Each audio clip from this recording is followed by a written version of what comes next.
retrouve rapidement pour vous montrer ce que j'ai prévu d'amener en voiture avec nous demain, parce que nous partons en vacances demain, pour occuper ma fille pendant le trajet. Alors là, je vais vous parler de comment occuper un enfant un petit peu plus grand. Je ne vais pas vous parler de mon bébé qui a 3 mois et demi. Eh bien, tout simplement, j'espère qu'elle va dormir, voilà, qu'elle n'aura pas trop chaud, on a la clim, ça va.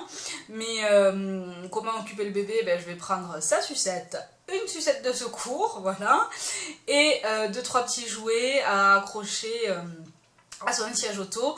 Et puis, je peux pas faire grand chose de mieux pour l'occuper, donc j'espère vraiment qu'elle va dormir. Là, je vais vous parler, je vais vous montrer ce que j'ai préparé pour amener dans la voiture pour occuper ma fille qui a donc 4 ans et demi. Mais c'est des choses que j'utilise depuis qu'elle a à peu près 18 mois, 2 ans, on va dire. Voilà. Donc c'est quelque chose voilà, qui fonctionne, ce sont des choses qui fonctionnent. Enfin, en tout cas, j'espère que ça va encore fonctionner demain. Donc voilà, je vais vous montrer un peu ce que je mets en fait à côté de moi, à mes pieds. C'est pas moi qui conduis, c'est mon mari, que j'ai toujours à côté de moi et que je peux lui passer comme ça derrière à tout instant pour essayer de l'occuper. Bon, alors bien sûr, je précise quand même que on compte aussi pas mal sur le fait qu'elle dorme. Donc on cale toujours nos trajets en voiture, enfin nos longs trajets, sur des moments de sieste. Bon, maintenant elle fait plus la sieste, mais avant on essaye de partir soit juste après le repas du midi, soit on essaie de partir maintenant le soir après le repas du soir, voilà, puisqu'elle s'endort vers 20h, donc on essaie de compter sur ça. Là en été c'est pas simple parce qu'il fait nuit tard, du coup elle s'endort pas en voiture si elle voit qu'il fait jour. Demain on a choisi de partir à l'aube en fait, après le premier biberon de bébé, c'est-à-dire vers 6h30, 7h. On va mettre tout ce petit monde dans la voiture en espérant que tout le monde se rendorme et finisse sa nuit tranquillement. Voilà. En dehors de ça, elle va forcément se réveiller à un moment donné.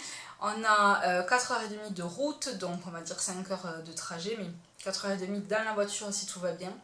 Donc si elle dort 1 heure, ça sera le maximum je pense, donc il va falloir prévoir des choses. Alors voilà ce qu'il y a dans mon petit sac à côté de moi, en cas d'urgence, de j'en ai trop marre, quand est-ce qu'on arrive, enfin voilà, ce que vous connaissez ou que vous connaîtrez bientôt si vous n'avez que des bébés pour l'instant. Je vous montre d'abord ce que j'ai avec moi et ensuite je vous dirai les petits jeux qu'on peut faire qui ne nécessitent aucun matériel.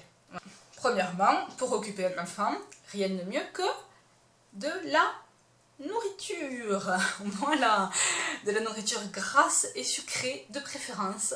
Alors là, en voiture, quand il faut occuper votre enfant pendant 5 heures, 6 heures, 7 heures, plus, moins, peu importe, on oublie toutes ces règles voilà, parentales et on y va, on fait ce qu'il faut pour pas passer un trajet horrible. Donc, moi, à chaque fois qu'on part longtemps, je lui prépare un petit sachet surprise où je mets des choses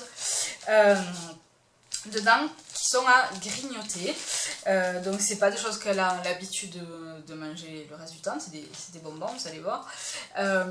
Donc du coup, elle est très contente d'en avoir à ce moment-là. Alors en fait, je lui prépare un petit sachet comme ça, où dedans, je lui ai mis des bonbons, un peu de différentes sortes. Je lui ai mis des fruits secs, alors il y a des noix, des raisins secs et des bananes séchées, voilà. C'est pour pas qu'il y ait que des bonbons. Et je lui ai mis aussi des sucettes, alors ça, les sucettes, c'est vraiment parfait, parce que ça leur prend 1000 ans, ça leur occupe la bouche, donc ils se taisent. J'adore ma fille, j'adore entendre parler, mais pas pour se plaindre pendant 4 heures. Donc voilà. Alors les bonbons, en fait, vous avez vu, je vous remontre, ce sont que des sortes différentes de bonbons parce qu'en fait ma fille en tout cas elle fonctionne comme ça, si je lui mets plein de variétés elle va mettre du temps à choisir, à se décider lequel je vais manger, nanana, donc du coup ça l'occupe, alors que si je lui mets je sais pas moi, que des fraises tagada, ben, elle va manger comme ça, en 5 minutes c'est réglé, il n'y a plus de bonbons, elle va se sentir mal, enfin bref ça aura raté.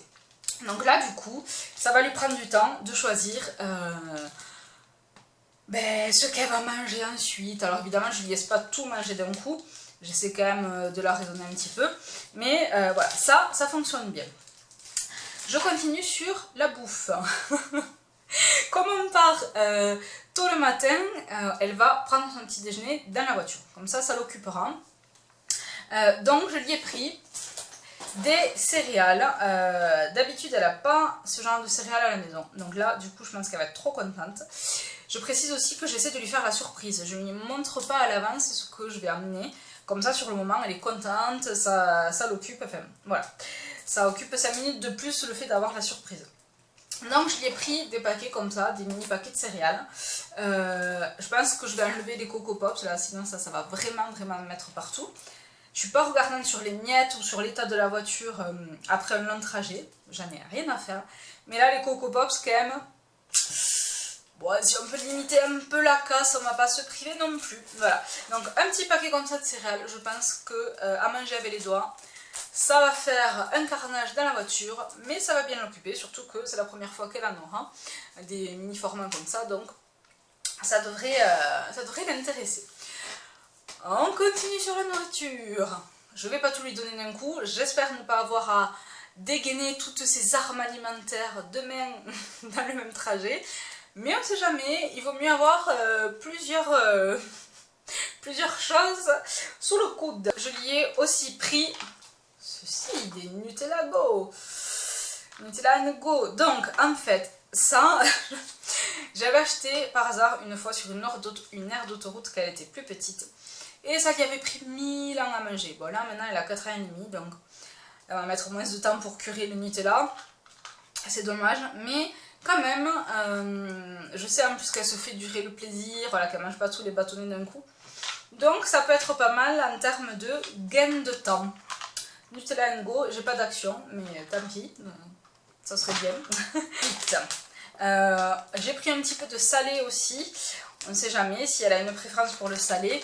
Je vous dis, je ne vais pas tout lui donner, mais au moins, ne me dites pas, elle va vomir. Non, je ne vais pas tout lui donner, mais au moins elle aura le choix. Et je vous dis, il vaut mieux être bien armé. Et puis ça va servir pour les grands aussi. Des paquets de chips individuels. Voilà, je pense que c'est surtout nous qui allons les manger, ceux-là. Comme je vous ai dit, comme ça sera quand même le petit déjeuner, j'ai pris des madeleines. Voilà, ça pareil, je pense que c'est plus pour les adultes. Elle aura le choix, ça lui prendra du temps de choisir. Voilà, avec tout ça, évidemment, il faut penser à la bouteille d'eau. C'est fondamental. Voilà. En parlant de bouteille d'eau, ça me fait penser que dans mon sac de secours, là, j'ai aussi mis un brumisateur. Donc, si jamais il fait chaud dans la voiture, mais c'est surtout que ça l'occupe de se mettre un peu de brume, voilà, sur le corps. Ça abîme rien dans la voiture, hein, c'est voilà, des gouttelettes d'eau, donc ça l'occupe, ça la rafraîchit, c'est parfait. Un brumisateur avec vous, à lui passer à tout instant, c'est nickel. J'ai quand même de la nourriture parce qu'il n'y a pas que ça. J'ai aussi pris pas mal de CD. Toujours, ça c'est toujours dans la voiture, des comptines, voilà, qu'elle commence à connaître par cœur, donc c'est super parce que ben, ça la fait chanter, ça franchement ça peut vous faire une bonne demi-heure, ça peut vous sauver. Et il y a aussi des comptines à mimer, à faire avec les doigts, avec les mains, donc ça ben... on le fait tous ensemble, enfin, sauf le papa qui conduit, mais voilà, ça l'occupe bien de faire des gestes et pas juste écouter la musique. Ensuite, quand je sens qu'il y a besoin d'un retour au calme, je prends toujours un CD de musique classique, parce qu'en temps normal, on n'écoute pas trop de musique classique, mais là, ça peut quand même un peu adoucir les mœurs, comme on dit. Donc, moi, j'ai acheté celui-là. Il est super. Je n'aime pas la musique classique, mais ça, j'aime bien. Il y a des musiques calmes, il y a des musiques très entraînantes. Enfin voilà, il y a vraiment tous les tubes de la musique classique, on va dire. Donc vous les connaissez forcément. Et c'est super, en tout cas, ma fille, elle aime bien. Et ça l'occupe plutôt bien. Et j'ai pris aussi un CD de jazz. Jazz sous la lune. Pareil, ça regroupe des grands classiques du jazz. Et il y a des berceuses aussi dedans. Berceuses et standards du jazz, en fait, ça s'appelle. Enfin, le sous-titre, c'est ça. Donc, ça peut aussi la calmer quand elle est vraiment trop excitée ou l'aider à s'endormir. Donc, voilà. Je vous dis, ça pèse rien les CD, donc c'est bien d'en avoir plusieurs, plein de catégories, parce que vous savez pas qu'est-ce qui va fonctionner tel jour, qu'est-ce qui va pas fonctionner. Un truc qui aura fonctionné la fois d'avant, peut-être que votre enfant n'en aura pas mis ce jour-là. Donc, il faut avoir plusieurs options avec vous, et les CD, c'est tout léger. Et puis, c'est la voiture qui porte, enfin, en tout cas, quand on part en voiture, donc ça sert à rien de se priver. Je prends aussi des CD d'histoire que j'ai trouvé dans ces magazines qui s'appellent Histoire pour les petits. Voilà, vous voyez, il y a écrit que c'est vendu avec un CD, avec les 3 contes qui sont dans le magazine. Donc, j'en ai plusieurs, voilà, j'ai un autre numéro, et il y a 3 histoires qui sont racontées avec la musique, enfin, c'est très bien mis en scène, on va dire. Donc c'est très bien raconté, c'est très... Enfin, voilà, on se prend dans l'histoire. Et vraiment, ça marche bien, ça va lui faire 20 minutes, une demi-heure d'occupation. Elle écoute son histoire. Alors, évidemment, elle a ses préférés, donc c'est pas rare qu'on en mette 1, 3 ou 4 fois en boucle. Donc nous, on n'en peut plus, mais...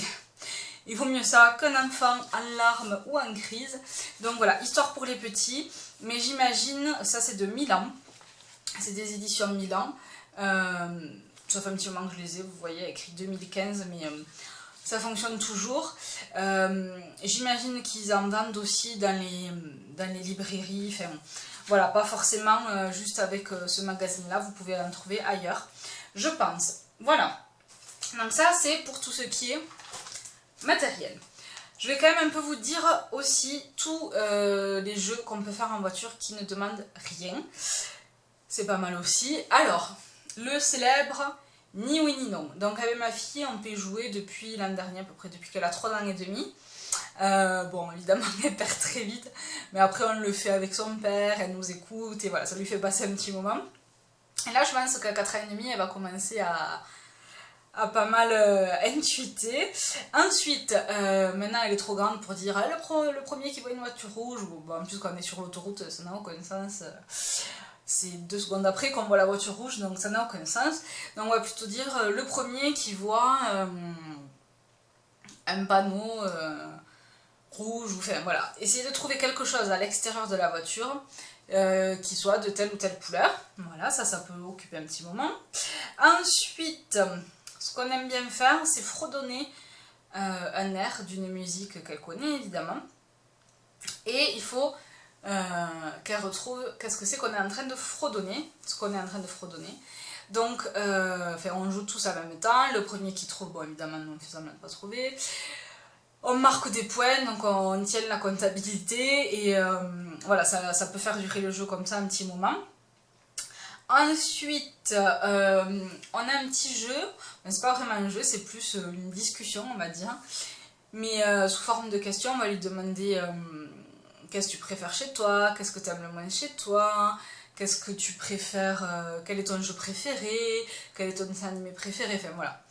Qu'est-ce que tu aimes le moins manger, quel est le plat que fait le mieux papa, le mieux maman, voilà. Toute une série de questions comme ça, on se les pose aussi avec mon mari, voilà, pour que ça soit un peu interactif. Et ça, pareil, ça lui fait vraiment penser à autre chose, elle oublie qu'elle est sur la route et ça peut nous tenir un bon 10 minutes, un quart d'heure.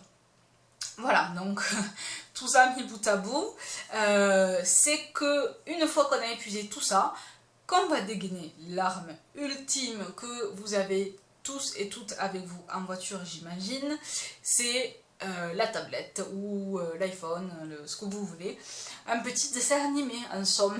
Voilà, donc franchement avec toutes les activités que j'ai prévues là, elle va faire 10-20 minutes de dessin animé et c'est tout. Alors étant donné qu'elle en regarde très peu à la maison, là ça l'occupe bien aussi, donc on s'en charge plusieurs sur le téléphone ou sur la tablette. Comme ça, même si on n'a pas de réseau, elle peut les regarder. Voilà. Voilà, donc je pense que j'ai fait le tour de ce que j'ai prévu pour occuper ma fille demain en voiture. Souhaitez-moi bon courage. Et puis ensuite, ça sera que du bonheur. On va profiter des vacances jusqu'à qu'il faille faire le retour. Voilà, n'oubliez pas de vous abonner, je vous embrasse et je vous dis à très vite, ciao.